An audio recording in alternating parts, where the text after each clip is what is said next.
Welcome to only IAS. स्वागत है आप सभी लोगों का current affairs revision for prelims 2021 में। इकोनॉमी के करंट अफेयर्स के रिवीजन का ये हमारा 11वां लेक्चर है। आज के इस सेशन में हम जुलाई महीने के इकोनॉमी के करंट अफेयर्स को रिवाइज करेंगे। इस सेशन का फर्स्ट इंपॉर्टेंट आर्टिकल नेटरैक्स के बारे में है।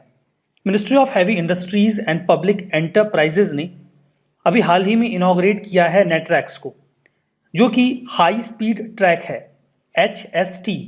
ये सिचुएटेड है मध्य प्रदेश के इंदौर में। मैप में लोकेशन देखिए, ये है मध्य प्रदेश और मध्य प्रदेश में ये लोकेशन इंदौर की है जो स्पॉट की गई है। यहाँ पर इस ट्रैक को तैयार किया गया है। आसान भाषा में समझिए ये है क्या। जब भी कोई नया मॉडल किसी व्हीकल का आता है, वो चाहे 2 व्हीलर हो या 4 व्हीलर्स हो या बहुत हैवी ट्रक या ट्रेलर्स हो, उसमें होता ये है कि उन्हें टेस्ट करना होता है, उनकी कैपेसिटी को टेस्ट करना होता है। वो कितनी मैक्सिमम स्पीड अचीव कर सकते हैं, कितने ज़्यादा रफ पाथवेज को बियर कर सकते हैं, कर्व्स पे वो खुद को कैसे मैनेज करते हैं, जो रोड में कर्व्स होते हैं वहाँ पर। इन सभी चीज़ों को टेस्ट करने के लिए हमें अच्छी क्वालिटी की रोड या ट्रैक रिक्वायर्ड होती है। अभी तक की स्थिति ये थी कि भारत में बहुत हाई क्वालिटी कोई हाई स्पीड ट्रैक था नहीं जहाँ पर इन व्हीकल्स को टेस्ट किया जा सके। इसमें होता ये था कि जो ऐसी कंपनीज़ हैं फॉरेन ओरिजिन की जो इंडिया में मैन्युफैक्चरिंग कर रही हैं, उन्हें जब अपनी व्हीकल को टेस्ट करना होता था तो अपनी रेस्पेक्टिव कंट्रीज़ में जाते थे, वहाँ पर जो ट्रैक्स अवेलेबल हैं वहाँ पर अपने वो व्हीकल्स को टेस्ट करते थे। लेकिन अब उन्हें इसकी आवश्यकता नहीं पड़ेगी, बिकॉज इंडिया ने अब 11.3 kilometre long high speed track facility को डेवलप कर लिया है। यहाँ पर बहुत अच्छी तरीके से जो व्हीकल्स हैं उनको टेस्ट किया जा सकता है। ये वन स्टॉप सोल्यूशन होगा सभी प्रकार के हाई स्पीड परफॉर्मेंस टेस्ट के लिए, जिसमें 2 व्हीलर से लेकर ट्रैक्टर और ट्रेलर जैसे हैवी व्हीकल्स भी टेस्ट किए जा सकेंगे। फीचर्स की बात करें तो जो न्यूट्रल स्पीड है वो 250 से 375 किलोमीटर पर आवर तक की अचीव की जा सकती है, जहां पर रोड मुड़ती है। जैसे यहाँ पर देखिए, चूंकि सड़कें मुड़ती भी हैं तो यहाँ पर इस ट्रैक को बिल्कुल उसी तरीके से तैयार किया गया है कि जब आप रोड पर व्हीकल चलाते हैं तो जो जो स्थितियाँ आपको फेस करनी पड़ती हैं वो सब यहाँ पर आपको रोड पर मिल जाएंगी। मतलब यहाँ पर रोड में जो रफ रोड है वो भी होगी, जो स्मूथ रोड है वो भी होगी, ये सब आपको यहाँ पे मिल जाएगा ताकि आप हर तरीके से उसे टेस्ट कर सकें। फर्दर अगर स्ट्रेट पैच है, कहीं पर सड़क बिल्कुल सीधी है, ये जो हम जो ट्रैक है जिसे टेस्ट के लिए प्रिपेयर किया गया है वहाँ अगर बात कर रहे हैं, वहाँ पर कोई स्पीड नहीं है, आपकी व्हीकल जो मैक्सिमम स्पीड बियर कर सकती है आप उसे उस पर रन करवाइए।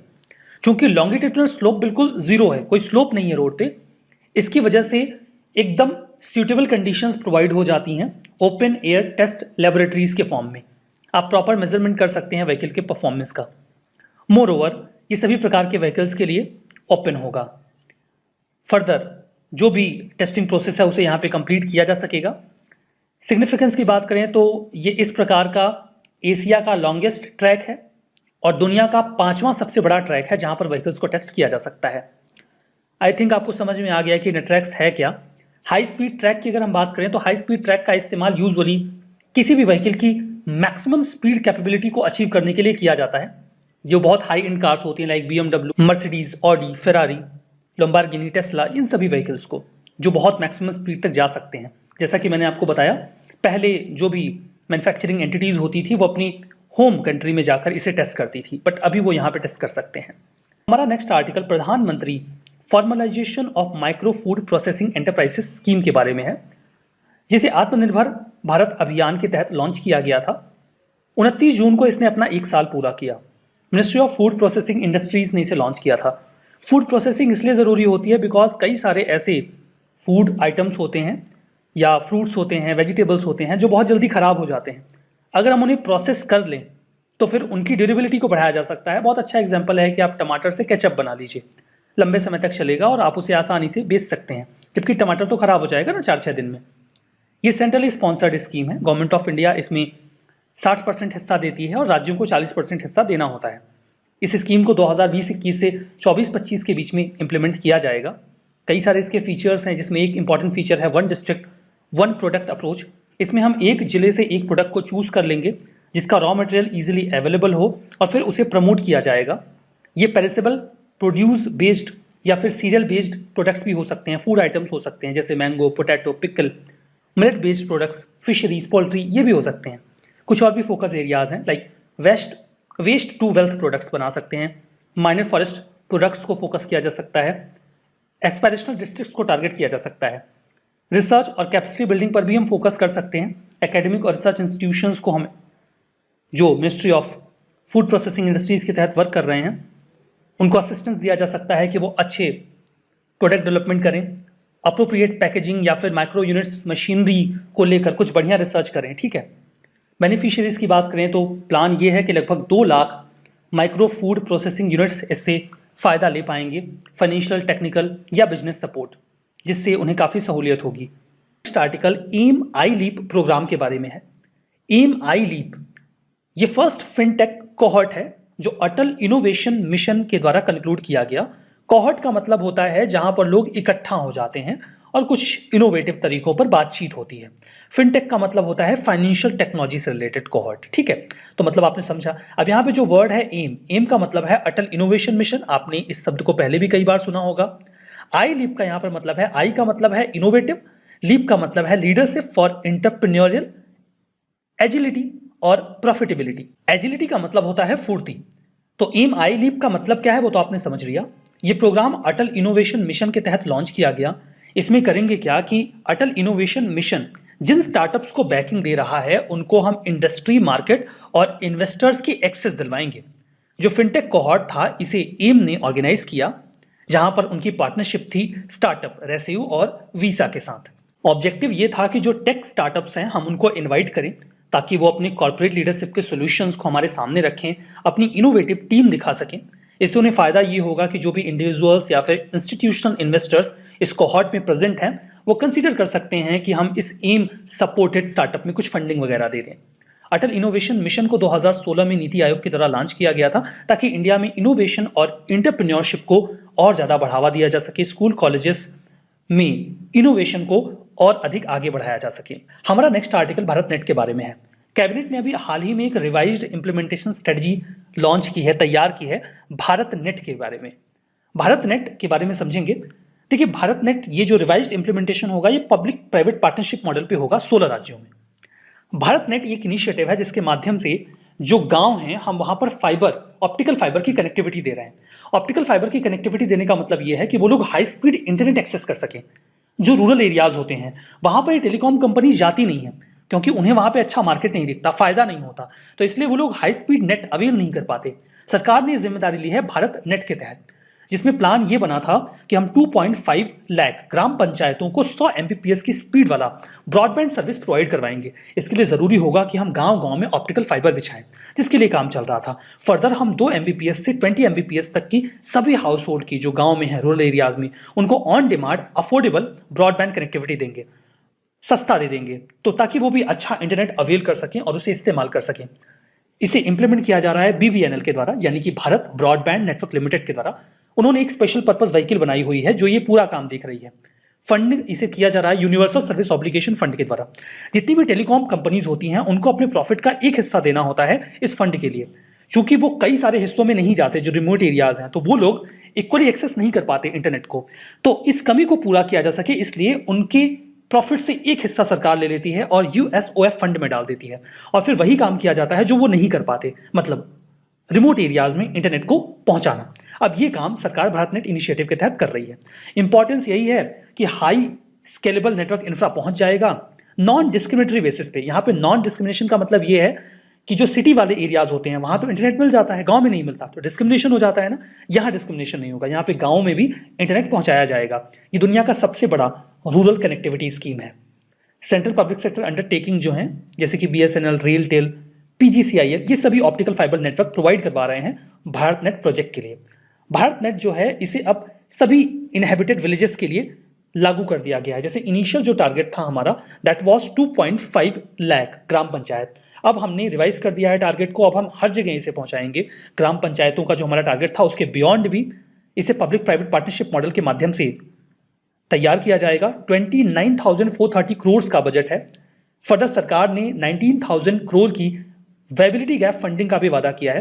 देखिए, कई बार ऐसा कोई प्रोजेक्ट होता है जिसमें आप किसी प्राइवेट एंटिटी को इन्वाइट तो कर देते हो, लेकिन उसमें उनको फायदा नहीं होगा, उनको नुकसान ना सहना पड़े, इसलिए सरकार एक फंड दे देती है कि अगर ये फंड आपके लिए इकोनॉमिकली वायबल नहीं है जो आप इस्तेमाल कर रहे हो इस प्रोजेक्ट के लिए, तो आपको थोड़ा सा और फंड दे देते हैं जो वायबिलिटी गैप को पूरा करेगा, जो आपको नुकसान नहीं होने देगा। I think you got the point कि वायबिलिटी गैप फंडिंग का क्या मतलब होता है। हमारा next article revamped distribution sector scheme के बारे में है। इस स्कीम को भी हाल ही में यूनियन कैबिनेट ने अप्रूव किया है।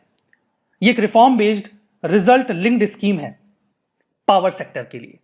पावर सेक्टर लगातार लॉस में जाता है, बिजली वाला सेक्टर।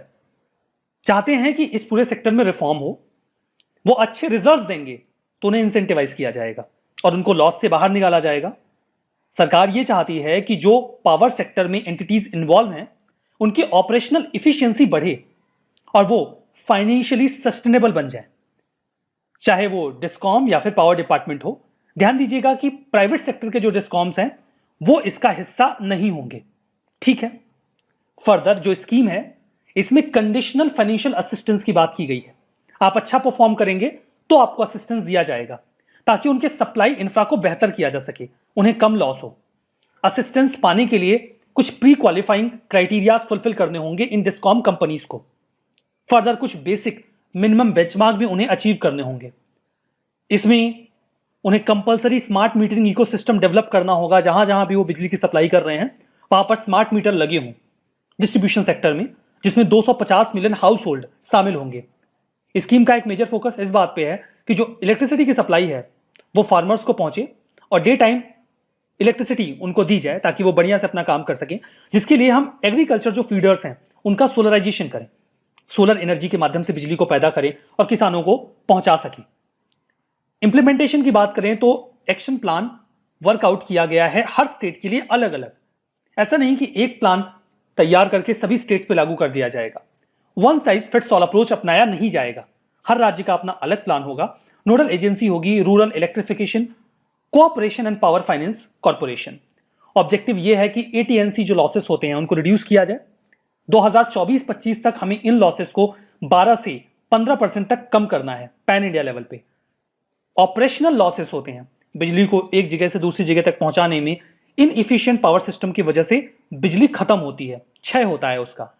हमें कॉस्ट रेवेन्यू गैप को भी जीरो करना है 2024-25 तक। जो खर्चा आता है बिजली को तैयार करके लोगों तक पहुंचाने में, उतना रेवेन्यू नहीं आ पाता, इसलिए लॉस हो जाता है। इस गैप को हमें फिल करके जीरो कर देना है। फर्दर हमें जो उनकी इंस्टीट्यूशनल कैपेबिलिटीज हैं मॉडर्न डिस्कॉम्स की, उनको भी बेहतर करना है, डेवलप करना है। Article freight smart cities initiative के बारे में है। हाल ही में ministry of commerce and industry के तहत आने वाले लॉजिस्टिक डिवीजन ने एक रोड मैप रिलीज किया है that is associated with freight smart cities initiative. Freight का मतलब क्या होता है? हम किसी सामान को एक जगह से दूसरी जगह पर लेकर जाते हैं, जिसके लिए कई तरीके के व्हीकल्स का इस्तेमाल किया जाता है। तो जैसे ट्रक हो गया और जो ट्रांसपोर्टेशन व्हीकल्स हैं वो हो गई। इन सभी चीज़ों का इस्तेमाल करके एक सामान को दूसरी जगह पर एक जगह से कैरी करने के इस पूरे सिस्टम को फ्रेट कहा जाता है। ऑब्जेक्टिव इस इनिशिएटिव का ये है कि हम अर्बन फ्रेट की इफिशियंसी को बेहतर कर सकें ताकि सामान एक जगह से दूसरी जगह आसानी से पहुंच जाए और फर्दर इसमें जो कॉस्ट आती है, खर्चा आता है, वो भी कम हो। इस इनिशिएटिव के तहत सिटी लेवल लॉजिस्टिक्स कमेटीज का गठन किया जाएगा। ये जो सिटी लेवल लॉजिस्टिक्स कमेटी बनाई जाएंगी, इनमें फर्स्ट ऑफ ऑल तो जो भी गवर्नमेंट डिपार्टमेंट्स हैं, अलग अलग एजेंसीज हैं, वो इन्वॉल्व रहेंगी। जो लोकल लेवल, स्टेट और जो सेंट्रल मिनिस्ट्रीज हैं उनसे जुड़ी हुई हैं, वो सभी इसका हिस्सा होंगी ताकि हम इफिशियंसी को बेहतर कर सकें। फर्दर ये प्राइवेट सेक्टर को भी इंक्लूड करेगा, ऐसे लोगों को भी जो ये लॉजिस्टिक्स सर्विसेज प्रोवाइड करवाते हैं। ये जो कमेटीज होंगी ये सिटी लॉजिस्टिक प्लान को क्रिएट करेंगे आपस में मिलकर, जिसकी मदद से हम कोशिश करेंगे कि जो पूरा हमारा फ्रेट का सिस्टम है उसे हम इफिशिएंट बना सकें। इनिशियली हम 10 शहरों को चुनेंगे, इमीडिएट बेसिस पर वहाँ पर काम किया जाएगा। अगर वहाँ पे हमें अच्छा रिस्पॉन्स मिलता है तो इसे फर्दर एक्सपेंड कर दिया जाएगा 75 सिटीज़ में। लेटर ऑन प्लान है कि हम सभी जो इंपॉर्टेंट सिटीज़ है वहाँ तक इसे लेकर जाएंगे। जब हम 75 सिटीज़ को कवर करेंगे देन वी विल ट्राई कि सभी स्टेट की कैपिटल्स और उन सिटीज़ को कवर किया जाए जहाँ की पॉपुलेशन 1 मिलियन से ज़्यादा है। सिग्निफिकेंस ये है कि अगर हम सिटी लॉजिस्टिक्स को इंप्रूव करते हैं, बेहतर बनाते हैं और जो फ्रेट मूवमेंट है वो इफिशिएंट हो जाएगा तो लॉजिस्टिक्स कॉस्ट घट जाएगी। इससे इकोनॉमी के हर सेक्टर को फायदा होगा। हमारा नेक्स्ट आर्टिकल हरित धारा के बारे में है। Indian council of agriculture research ने अभी हाल ही में एक एंटी मैथोनोजेनिक फीड सप्लीमेंट तैयार किया है, नाम दिया है हरित धारा HD। एंटी मैथोजेनिक का मतलब ये होता है जो बोवाइंस होते हैं, एनिमल्स होते हैं, बहुत ज़्यादा मीथेन निकालते हैं, जो कि ग्रीन हाउस गैस भी है, काफ़ी नुकसान होता है। ये एक दिन में लगभग 200 लीटर के आसपास मीथेन निकाल देते हैं। हम उन्हें कुछ ऐसा खिलाएं जिसके खाने के बाद वो मीथेन कम निकालें, तो एटमॉस्फेयर को फ़ायदा होगा। देखिए, इसे डेवलप किया गया है ICAR के एक इंस्टीट्यूट के द्वारा। ICAR का फुल फॉर्म है Indian council of agriculture research, और इनके इस इंस्टीट्यूट का नाम है national institute of animal nutrition and physiology, Bengaluru में है ये। हरितधरा का इस्तेमाल करने के बाद जो बोवाइंस हैं उनमें जो मीथेन का एमिशन होता है वो 17 से 20% तक कम हो जाएगा। ठीक है, फर्दर इसको खिलाने के बाद जो मिल्क का प्रोडक्शन है वो भी बढ़ेगा और जो एनिमल्स हैं उनका वेट गेन भी होगा। एमिशन की बात करें तो जो लैक्टेटिंग काउज होती हैं वो एक दिन में लगभग 200 लीटर मीथेन रिलीज कर देती हैं, जबकि जो छोटे बच्चे होते हैं उनके वो 85 to 90 लीटर मीथेन निकाल देते हैं। इवन जो एक एडल्ट शीप होती है वो भी 20 से 25 लीटर मीथेन तो निकाल ही देती है। इन दैट केस अगर हम उन्हें कुछ ऐसा खिला पाते हैं जिसकी मदद से हम इसका एमिशन कम कर पाएंगे तो डेफिनेटली हेल्प होगी। तो इसके पहले कि हम ये समझें कि हरितधरा करेगा क्या, हम ये समझते हैं कि जो कैटल होते हैं ये मीथेन का प्रोडक्शन कैसे करते हैं। जब भी कोई चारा किसी बोवाइन के द्वारा खाया जाता है तो वो सबसे पहले उसके र्यूमेन में जाता है। अब भला ये र्यूमेन क्या है? जो बोवाइंस होते हैं उनके पेट में 4 हिस्से होते हैं। खाना एक हिस्से से दूसरे हिस्से में जाता है और पचता चला जाता है। जो उनके पेट का पहला हिस्सा होता है उसे र्यूमेन कहा जाता है। ये देखिए, एक एनिमल है, यहां पर इसका र्यूमेन है, यहां पर पेट के 4 हिस्से दिखाए गए हैं। ये जो येलो वाला पार्ट है ये र्यूमेन है। इसके बाद ये सेकंड, थर्ड पार्ट में आता है, देन फोर्थ में आता है। खाना टूटने की जो प्रक्रिया होती है वो र्यूमेन में होती है, पहले हिस्से में, और यहीं पर मेनली मीथेन बनने की प्रक्रिया भी शुरू होती है। समझिए होता क्या है। र्यूमेन में जब भी कोई मटेरियल गया, कोई चारा गया, तो वहां पे कई सारे माइक्रो ऑर्गेनिजम्स होते हैं। वो प्रोटोजोआ होते हैं, बैक्टीरिया होते हैं, लार्जली प्रोटोजोआ। ये उस खाने को तोड़ते हैं। ये उसे तोड़ते हैं सेल्यूलोज में, फाइबर में, स्टार्च में और सुगर में। लेकिन जब ये प्रोटोजोआ कार्बोहाइड्रेट में उसे तोड़ रहे होते हैं तो वो प्रोडक्शन करते हैं कार्बन डाइऑक्साइड यानी कि CO2 और हाइड्रोजन का। उसी र्यूमेन में यानी कि पेट के पहले हिस्से में आर्किया भी होता है। Archaea is a type of bacteria जो बोवाइंस के पेट में मीथेन बनाता है। मीथेन बनाने के लिए इसे चाहिए CH4 बनाना है तो कार्बन चाहिए और हाइड्रोजन चाहिए, और ये कार्बन और हाइड्रोजन इसे ये प्रोटोजोआ बना के दे देते हैं CO2 और हाइड्रोजन के फॉर्म में। ये इनको मिला के बना देता है मीथेन। उसके बाद एनिमल जब जुगाली करता है, डकार लेता है, गोबर करता है, तो वो सारा मीथेन बाहर निकाल देता है। ये है सारी प्रक्रिया। अगर ये जो प्रोटोजोआ जो ये CO2 और हाइड्रोजन बना रहा है, हम इसके नंबर को कम कर दें तो ये कम CO2 और कम हाइड्रोजन बनाएगा, तो इस आर्किया को कम मटेरियल मिलेगा कि नहीं मीथेन बनाने के लिए, तो कम मीथेन बनेगा। यही करता है ये हरितधरा। हरितधरा जो पॉपुलेशन है प्रोटोजोआ की, माइक्रोब्स के र्यूमेन, जो माइक्रोब्स हैं र्यूमेन में, उनके नंबर को कम कर देता है। तो इससे जो मीथेन बनने की प्रक्रिया है वो धीमी हो जाती है।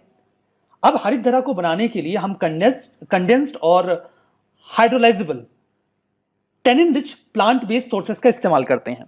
जो टेनिन होता है ये किसी भी पेड़ की छाल में पाया जाने वाला एक कंपोनेंट है, और हाइड्रोलाइसिस एक प्रक्रिया है जिसमें आप किसी भी चीज को पानी के साथ मिलाकर कोई नया सब्सटेंस बना देते हैं। तो जो टेनिन्स होते हैं जो पेड़ों की छालों में हमें मिलते हैं वो ज्यादातर ट्रॉपिकल प्लांट्स में मिल जाएंगे।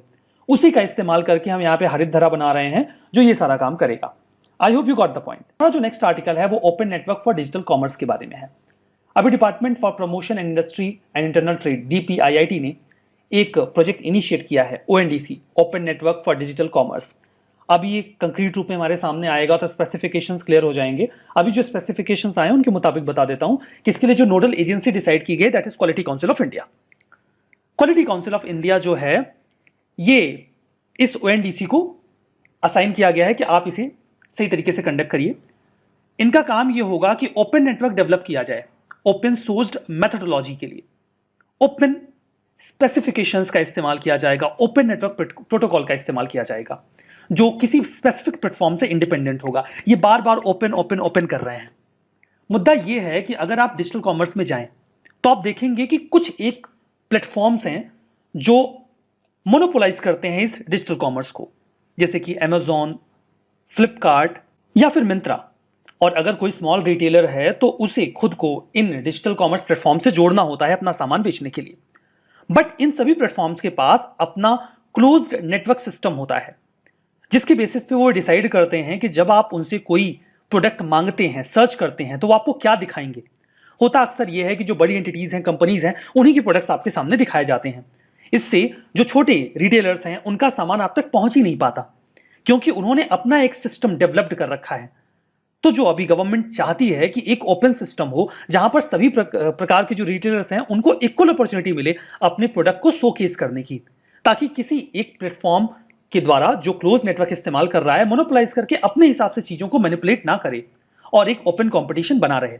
ये पूरी वैल्यू चेन को डिजिटाइज करेगा, स्टैंडर्ड मेंटेन करेगा, सप्लायर्स के इंक्लूजन को प्रमोट करेगा। मतलब ये नहीं कि कुछ ही लोग अपने सामान बेच पा रहे हैं, एक इंक्लूजन होगा सभी प्रकार के सप्लायर्स का। लॉजिस्टिक्स में इफिशियंसी आएगी और कंज्यूमर्स को भी ज्यादा ऑप्शंस दिए जाएंगे। ये एक एडवाइजरी काउंसिल है जिसे अभी कंस्टिट्यूट किया गया है गवर्नमेंट के द्वारा। ये ओएनडीसी के ऊपर अपने जो भी इंपॉर्टेंट मेजर्स हैं उनके बारे में सजेशंस देंगे। क्वालिटी काउंसिल ऑफ इंडिया की बात करें तो 1997 में बनाया गया था एक ऑटोनोमस बॉडी के रूप में, ministry of commerce and industry के तहत। अटैच्ड बॉडी है department of industrial policy and promotion के तहत। जो QCI के चेयरमैन होते हैं वो प्राइम मिनिस्टर ही अपॉइंट करते हैं, लेकिन अपनी मर्जी से नहीं, इंडस्ट्रीज की रिकमेंडेशन पे। अब इंडस्ट्रीज की रिकमेंडेशन पे क्या मतलब है? इन इंडस्ट्रीज को रिप्रेजेंट वाले 3 प्रीमियर एसोसिएशंस हैं, एसोचैम, CII और फिक्की। ये रिकमेंड करते हैं कि आप इनको बना दो। इनका काम ये है कि इस बात को इंश्योर करें कि हेल्थ, एजुकेशन और जो भी प्रोडक्ट्स हैं उनकी क्वालिटी सही तरीके से मेंटेन की जा रही है या नहीं। 2017 में प्रीलिम्स में यूपीएससी ने क्वेश्चन पूछा था। 2 स्टेटमेंट थे।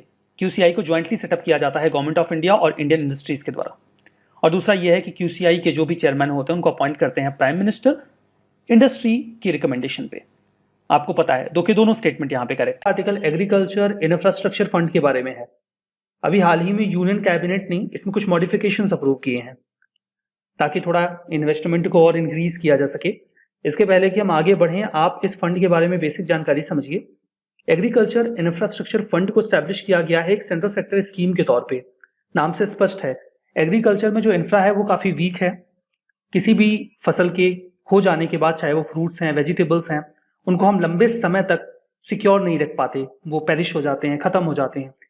फर्दर हमारे पास मशीनरी की भी कमी है, तो हमें कुछ ऐसा सेटअप तैयार करना था ताकि जो एग्रीकल्चर के फील्ड में इंफ्रा है वो बेहतर हो जाए। तो मिनिस्ट्री ऑफ एग्रीकल्चर ने ये इनिशिएटिव लिया department of agriculture cooperation and farmers welfare के तहत।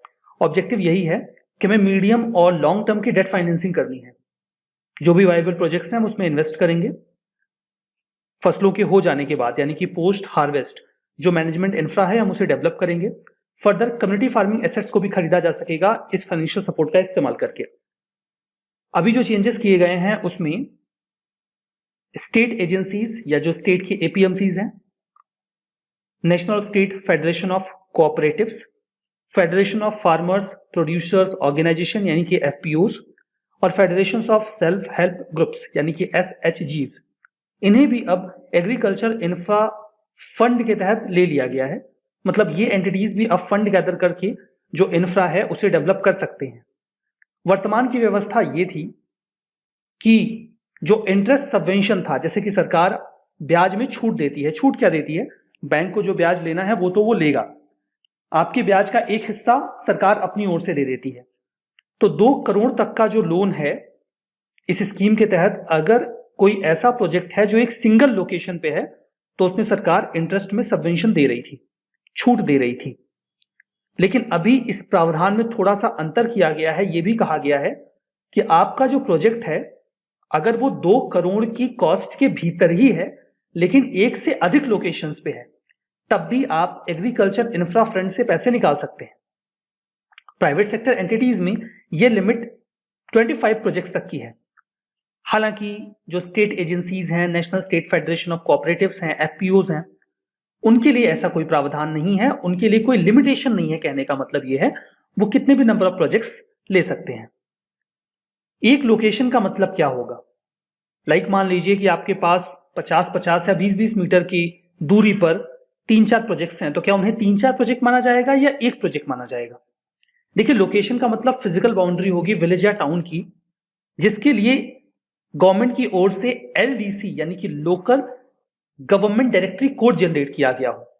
जो पंचायती राज व्यवस्था है उसे अच्छी तरीके से आइडेंटिटी देने के लिए सरकार ने एलडीसी कोड्स तैयार किए हैं।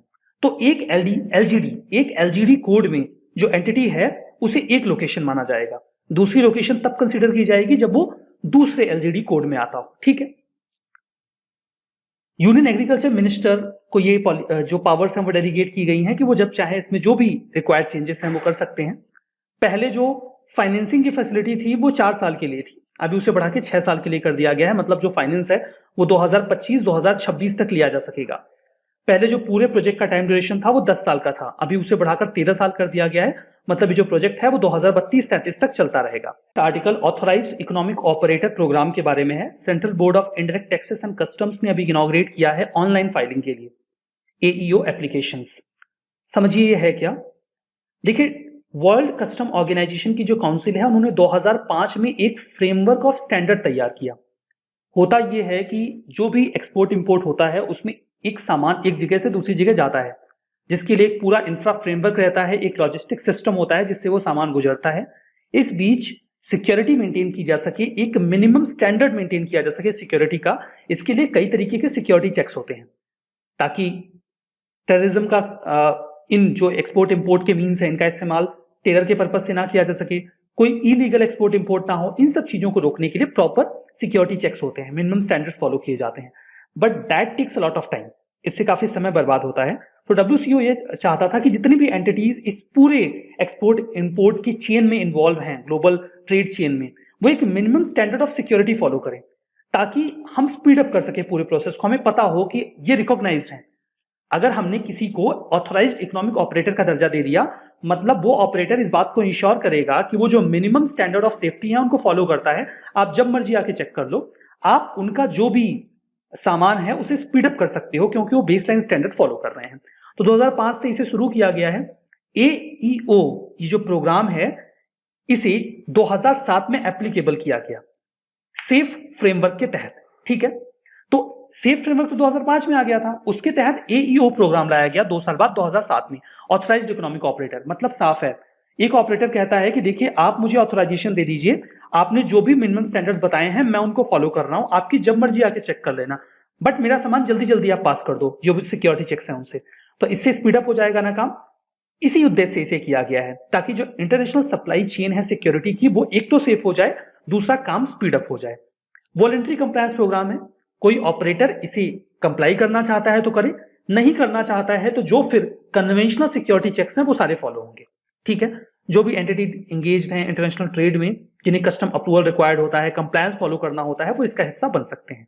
बेनिफिट्स ये है कि जो क्लियरेंस टाइम है वो कम हो जाएगा, आपके जो भी प्रोडक्ट्स हैं या फिर सर्विसेज हैं उनका फ्यूअर एग्जामिनेशन किया जाएगा, सिक्योरिटी इंप्रूव होगी और सप्लाई चेन के जो भी पार्टनर्स हैं उनका आपका कम्युनिकेशन बेहतर हो जाएगा।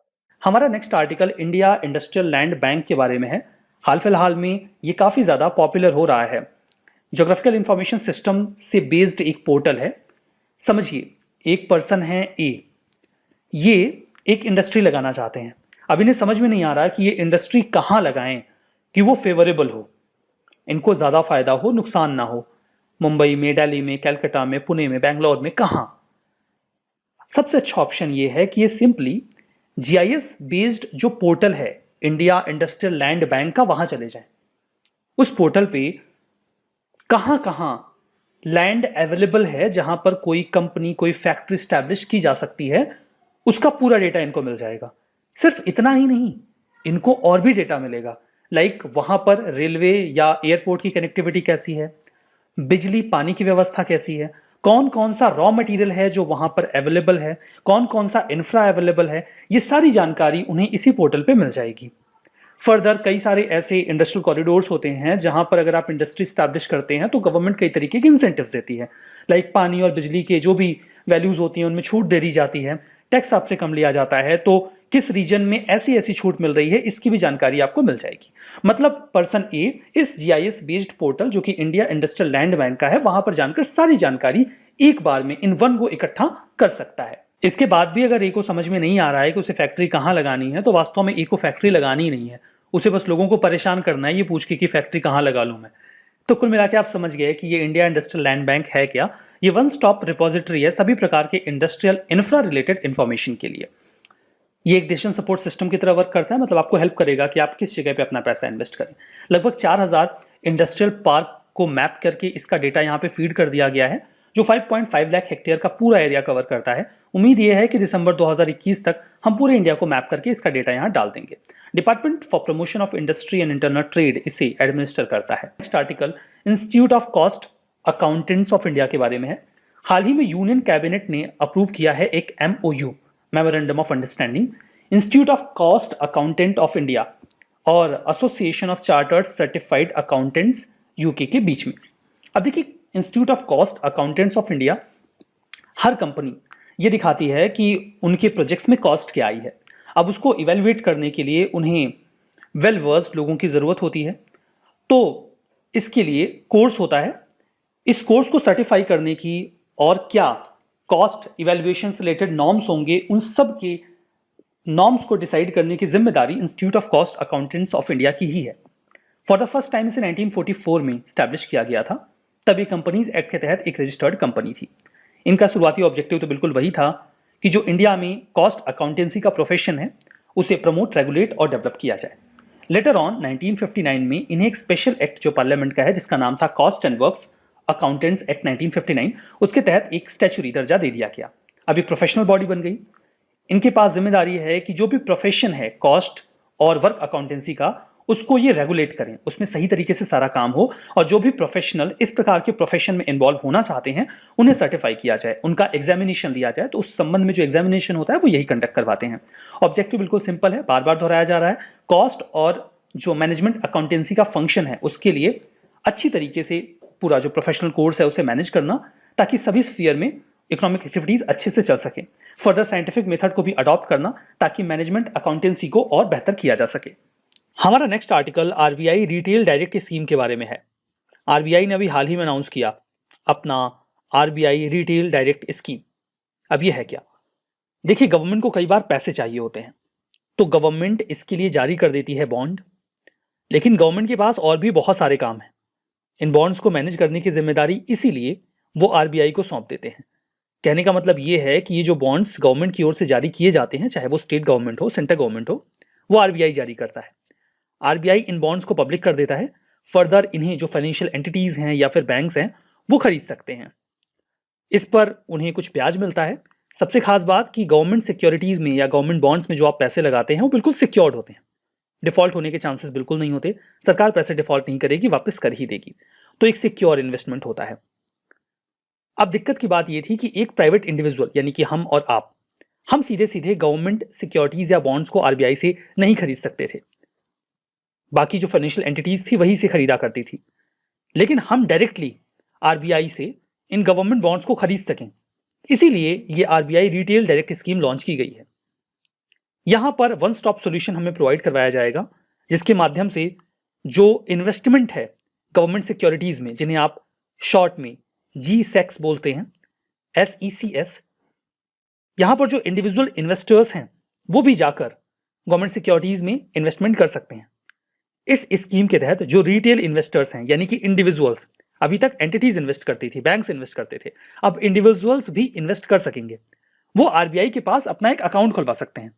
उस अकाउंट का नाम होगा retail direct gilt account, short में RDG अकाउंट। ये अकाउंट जो RDG अकाउंट आरबीआई के पास आपका होगा, इस अकाउंट में आप गवर्नमेंट सिक्योरिटीज की जो भी होल्डिंग्स हैं उनको मेंटेन कर सकते हैं। जो RDG अकाउंट होगा इसे एक ऑनलाइन पोर्टल के माध्यम से खोला जा सकेगा। जो ऑनलाइन पोर्टल होगा उसके बाद वो आपको एक्सेस दे देगा। किसकी? एक तो जो गवर्नमेंट सिक्योरिटीज की इश्यूएंस की जा रही है आरबीआई के द्वारा, आप उसे एक्सेस कर पाएंगे। फर्दर जो NDS-OM है, फुल फॉर्म है negotiated dealing system order matching, इसकी एक्सेस भी आपको मिल जाएगी। अब आपके मन में सवाल आया होगा कि ये NDS-OM है क्या? NDS देखिए, निगोशिएटेड डीलिंग सिस्टम, ये एक्चुअली में आरबीआई का एक इलेक्ट्रॉनिक ट्रेडिंग प्लेटफॉर्म है। इसे आरबीआई ऑपरेट करती है। इसका ऑब्जेक्टिव यही था कि जो भी गवर्नमेंट सिक्योरिटीज इशू की जा रही हैं वो फ्रीली और आसानी से जो भी एंटिटीज उन्हें खरीद रही हैं उन तक पहुंच जाएं। पहले क्या होता था कि जो भी गवर्नमेंट सिक्योरिटीज वगैरह जारी की जाती थी, टेलीफोनिक ऑर्डर्स लिए जाते थे, काफी दिक्कत होती थी। तो एक ऑनलाइन स्ट्रक्चर तैयार कर दिया गया, ट्रेडिंग प्लेटफॉर्म तैयार कर दिया गया ताकि ये काम अच्छे से हो सके। उसे ही कहा गया है निगोशिएटेड डीलिंग सिस्टम। तो अगर आपने ये अकाउंट खुलवा लिया, that is retail direct gilt account, तो आपको भी इस आरबीआई के प्लेटफॉर्म की एक्सेस मिल जाएगी, that is negotiated dealing system. तो इस तरीके से आप गवर्नमेंट सिक्योरिटीज को खरीद पाएंगे। अब गवर्नमेंट सिक्योरिटीज होती क्या है? गवर्नमेंट सिक्योरिटीज ट्रेडेबल इंस्ट्रूमेंट्स होते हैं जो सेंट्रल गवर्नमेंट या स्टेट गवर्नमेंट जारी करते हैं। It is a kind of paper. इस पेपर को खरीद के आप गवर्नमेंट को एक अमाउंट दे देते हैं, जिसके बदले में आपको इंटरेस्ट मिलता है, और जब आपका अमाउंट मेच्योर हो जाता है तो वो आपको वापस मिल जाता है। ये गवर्नमेंट के डेट ऑब्लिगेशन को क्लियर करता है कि सरकार के पास कितना उधार है। जो सिक्योरिटीज होती हैं वो दो तरीके की हो सकती हैं, शॉर्ट टर्म हो सकती हैं, लॉन्ग टर्म हो सकती हैं।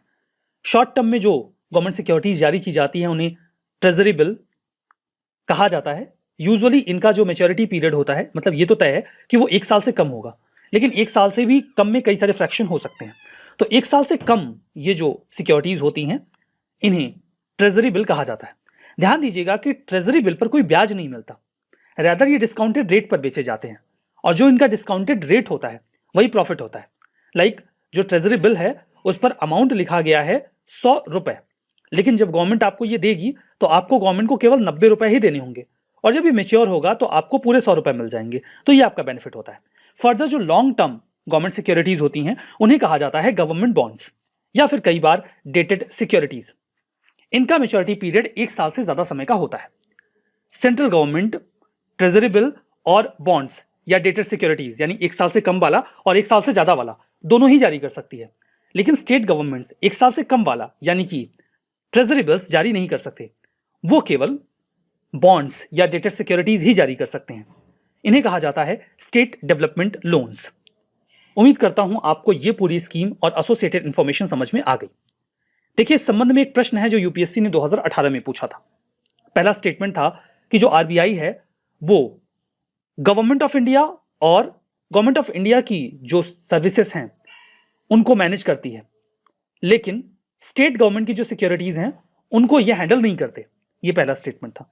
दूसरा कि जो ट्रेजरी बिल्स होते हैं उन्हें गवर्नमेंट ऑफ इंडिया तो इशू कर सकती है, लेकिन स्टेट गवर्नमेंट नहीं।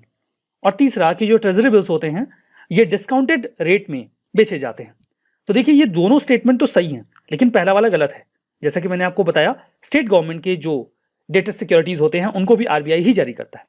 तो आंसर होगा सी, यानी कि 2 और 3 ओनली। हमारा नेक्स्ट आर्टिकल भीम यूपीआई के बारे में है।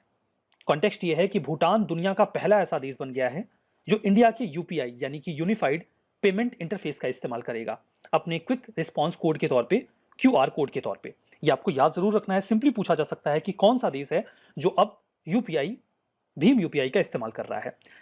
भारत इंटरफेस फॉर मनी यानी कि भीम, ये इंडिया का डिजिटल पेमेंट एप्लीकेशन है जो यूपीआई के तहत काम करता है। यूपीआई का फुल फॉर्म है यूनिफाइड पेमेंट इंटरफेस।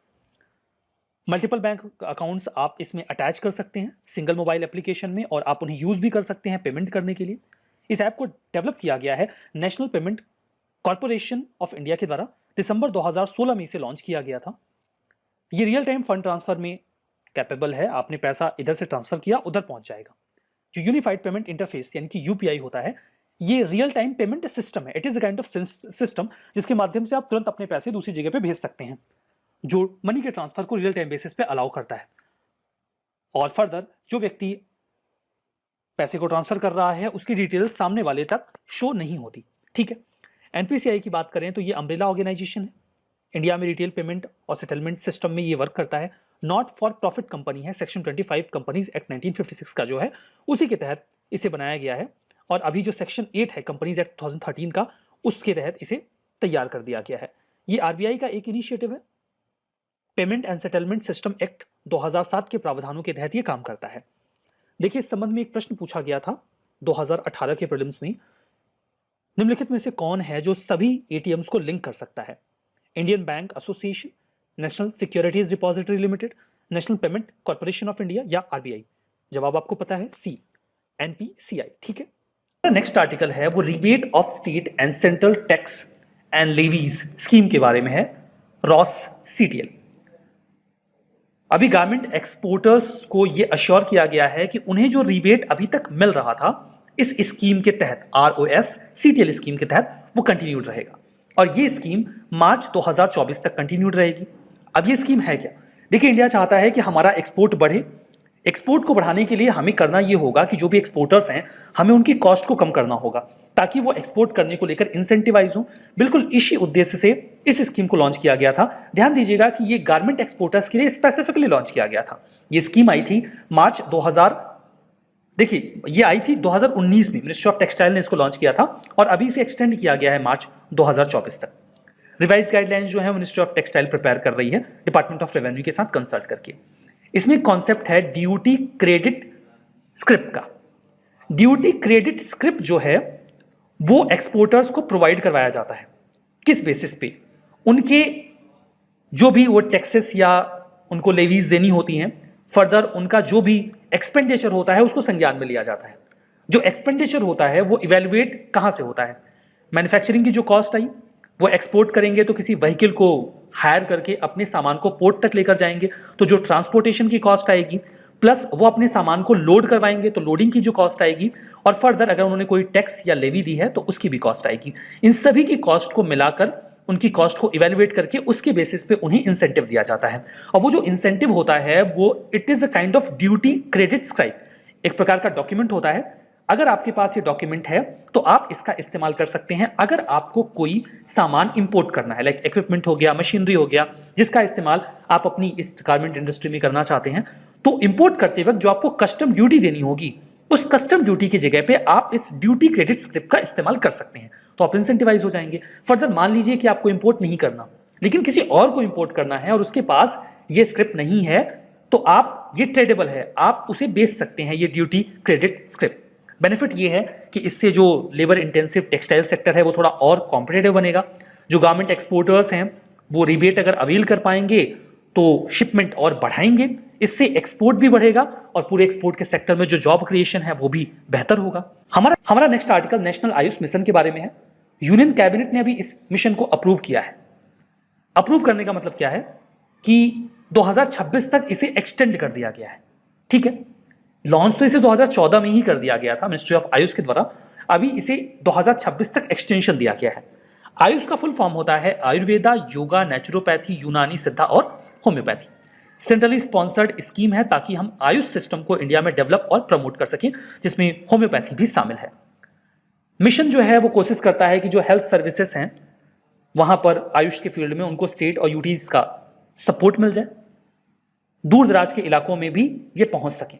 दो तरीके के प्रावधान है इस पूरे मिशन में। एक तो ऑब्लिगेटरी है, करना ही पड़ेगा, आयुष की सर्विसेज देनी होंगी, आयुष के एजुकेशनल इंस्टीट्यूशन स्टैब्लिश करने होंगे, क्वालिटी कंट्रोल करना होगा, जो ASU और H यानी कि आयुर्वेदा, सिद्धा, यूनानी और होम्योपैथी में दवाएं आती हैं उनमें, ताकि वो अच्छी क्वालिटी की हों, और मेडिसिनल प्लांट्स को भी डेवलप करना होगा।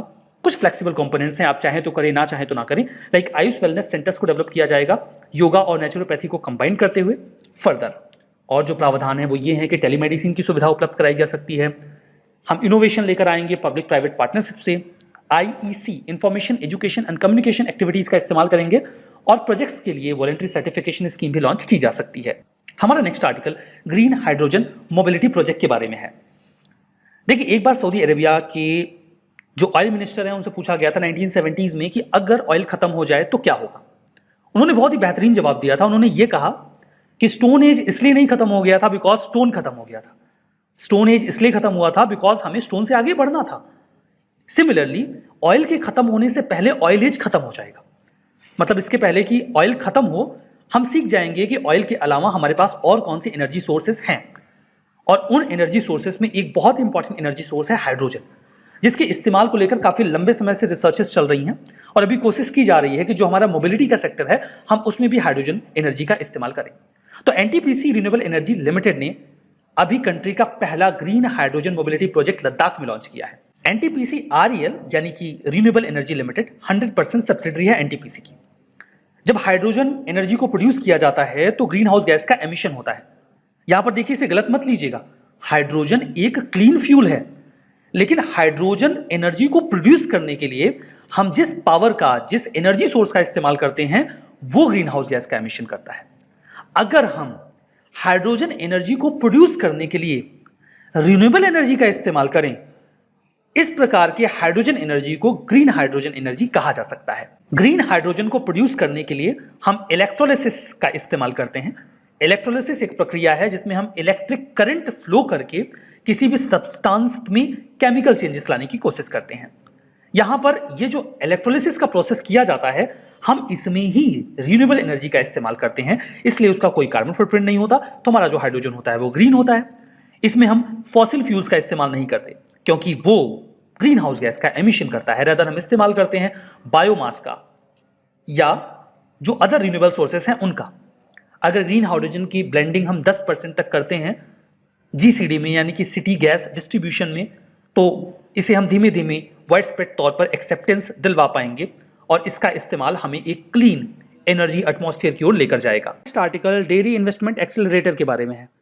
एक्सीलरेटर का मतलब होता है बढ़ाने वाला, और इन्वेस्टमेंट आप समझ रहे हैं, डेयरी इन्वेस्टमेंट मतलब डेयरी के फील्ड में इन्वेस्टमेंट को बढ़ाने वाला। गवर्नमेंट ने ये एक्सीलरेटर अभी तैयार किया है।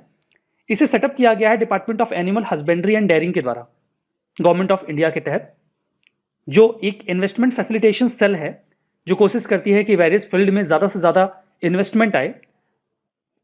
उन्होंने ही इसे सेटअप किया है। जो डेयरी इन्वेस्टमेंट एक्सीलरेटर है, ये क्रॉस फंक्शनल टीम होगी।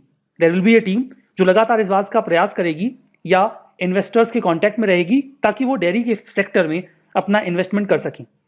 वो इन्वेस्टर्स को कई तरीके से मदद देंगे, लाइक उन्हें जो भी इनपुट्स रिक्वायर्ड हैं, कौन कौन सी इन्वेस्टमेंट अपॉर्चुनिटीज़ हैं डेयरी सेक्टर में, वो उसके बारे में उन्हें बताएंगे। गवर्नमेंट की कौन सी स्कीम्स हैं जिनका वो हिस्सा बन सकते हैं, कौन कौन से स्ट्रेटेजिक पार्टनर्स हैं डेयरी फील्ड में जिनके साथ इन्वेस्टर्स कांटेक्ट कर सकते हैं, या फिर अगर उन्हें स्टेट डिपार्टमेंट या रिलेवेंट अथॉरिटीज से कोई ऑन ग्राउंड असिस्टेंस चाहिए तो उसके लिए भी ये जो एक्सीलरेटर है वो उनकी मदद करेगा। डेयरी इन्वेस्टमेंट एक्सीलरेटर कुछ और भी फंक्शंस परफॉर्म करेगा, लाइक वो कई सारे इवेंट्स ऑर्गेनाइज करेंगे। ये इवेंट्स ग्लोबल और जो लोकल इंडस्ट्री पार्टिसिपेंट्स हैं उनको इकट्ठा करेगा। गवर्नमेंट ऑफिशियल्स उनसे सीधे कांटेक्ट करेंगे। डेयरी इंडस्ट्री में जो बाकी के प्लेयर्स हैं वो भी इकट्ठा होंगे, तो एक कोऑर्डिनेशन स्टैब्लिश हो जाएगा और जो इन्वेस्टमेंट फैसिलिटेशन है वो बेहतर हो जाएगा। इसके अतिरिक्त ये लोगों को अवेयर भी करेंगे जो animal husbandry infrastructure development fund है उसके बारे में, कि आप इस फंड का कैसे इस्तेमाल कर सकते हैं एनिमल हस्बेंड्री के फील्ड में इंफ्रा को डेवलप करने के लिए। इंडिया के डेयरी सेक्टर की बात करें तो देखिए, इंडिया दुनिया का सबसे बड़ा मिल्क प्रोड्यूसर है, जो दुनिया के मिल्क प्रोडक्शन का 23% कवर कर लेता है। एनुअल मिल्क प्रोडक्शन की बात करें तो ये पिछले 5 सालों में 6.4% तक बढ़ा है। हमारा next article Indian labour conference के बारे में है।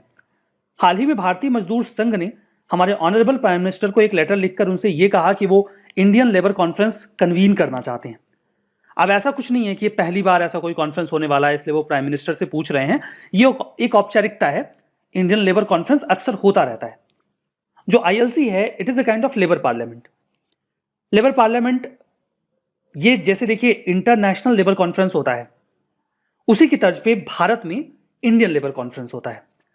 इसमें 3 स्टेक होल्डर्स इन्वॉल्व होते हैं, एक तो गवर्नमेंट, दूसरा एम्प्लॉयर्स और तीसरा वर्कर्स। ये it is a kind of apex consultative committee जो कि ministry of labour and employment के तहत फंक्शन करती है। पर्पस यही होता है कि जब ये वहां पर बैठते हैं तो बातचीत होती है और उस बातचीत में वो गवर्नमेंट के लिए कुछ एडवाइसेस तैयार करते हैं कि अगर वो इन चीज़ों को फॉलो करें तो इंडिया का जो वर्किंग क्लास है उसके लिए थोड़ी सहूलियत हो जाएगी। वो उनकी बातों को, उनके कंसर्न्स को सरकार तक रखने की कोशिश करते हैं after discussing in this conference. Members की बात करें तो जो 12 सेंट्रल ट्रेड यूनियन ऑर्गेनाइजेशंस हैं ये इसमें हिस्सा लेते हैं। सेंट्रल ऑर्गेनाइजेशन ऑफ एम्प्लॉयर्स ये भी इसका हिस्सा होते हैं। सभी स्टेट गवर्नमेंट और यूनियन टेरिटरी में जो भी गवर्नमेंट्स हैं वो इसका हिस्सा बनती हैं। सेंट्रल मिनिस्ट्रीज और डिपार्टमेंट जो भी इंडियन लेबर कॉन्फ्रेंस के एजेंडा से जो भी इन्वॉल्वमेंट उनका होता है, अगर वो स्टेक होल्डर हैं तो उनको भी इसमें इन्वाइट किया जाता है। देखिए, इंडियन लेबर कॉन्फ्रेंस की जो पहली मीटिंग हुई थी वो तो 1942 में हुई थी। तब इसे ऑब्वियसली इंडियन लेबर कॉन्फ्रेंस नहीं कहा जाता था, तब इसका नाम था tripartite national labour conference. Tripartite इसीलिए बोलते हैं क्योंकि इसमें 3 पार्टीज होती हैं, एक तो गवर्नमेंट, दूसरा एम्प्लॉयर्स और तीसरा वर्कर्स। तो 3 पार्टीज हो गई तो ट्राईपार्टाइट तो हो ही जाएगा। अभी तक टोटल 46 सेशंस हो चुके हैं। As I told you earlier, ऐसा नहीं है कि पहली बार हो रहा है, इसके पहले भी कई दफा इसके सेशंस हुए हैं। सिग्निफिकेंस की बात करें तो ये कॉन्फ्रेंस एक प्लेटफॉर्म की तरह वर्क करता है जहां पर सभी स्टेक होल्डर्स इंपॉर्टेंट और सिग्निफिकेंट इश्यूज पर डिस्कस करते हैं, डेलिब्रेट करते हैं, कोशिश करते हैं कि वर्कर्स के वेलफेयर को इंश्योर किया जाए और क्या कंट्रीब्यूशन हो सकता है इनकी ओर से।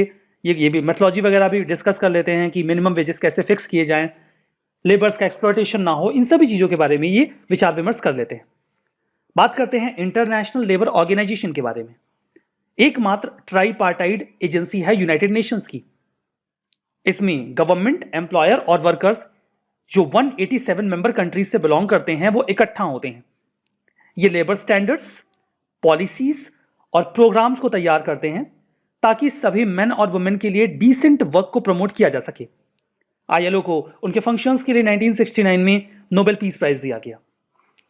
इसे बनाया गया था 1919 में ट्रीटी ऑफ वर्सलीज के माध्यम से और तब ये एक अफिलिएट एजेंसी थी लीग ऑफ नेशंस की। लीग ऑफ नेशंस वही ऑर्गेनाइजेशन है जो बाद में यूनाइटेड नेशंस में कन्वर्ट हो गया।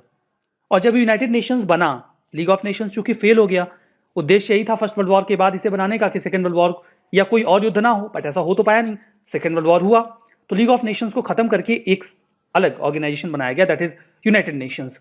और जब ये यूनाइटेड नेशंस में बना तो पहली ऐसी एजेंसी आईएलओ ही थी जिसे यूएन से एफिलिएट किया गया या उसकी स्पेशलाइज्ड एजेंसी बनाया गया 1946 में।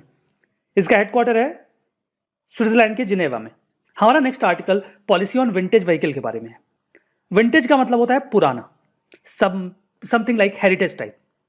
बहुत सारी पुरानी गाड़ियां होती हैं, देखने में बहुत अच्छी लगती हैं, पहले के ज़माने में लोग उससे चला करते थे। अभी उनका क्या करना है, इस संबंध में एक पॉलिसी सरकार ला रही है, वही है पॉलिसी ऑन विंटेज व्हीकल्स। इसमें सभी विंटेज मोटर व्हीकल्स आ जाएंगी, वो चाहे 2 व्हीलर्स हों या फिर 4 व्हीलर्स हों। विंटेज व्हीकल कौन सी व्हीकल होगी, इसकी क्या डेफिनेशन है, ये भी स्पेसिफाई किया गया है। वो 2 व्हीलर्स या 4 व्हीलर्स जो कम से कम 50 साल पुराने हों।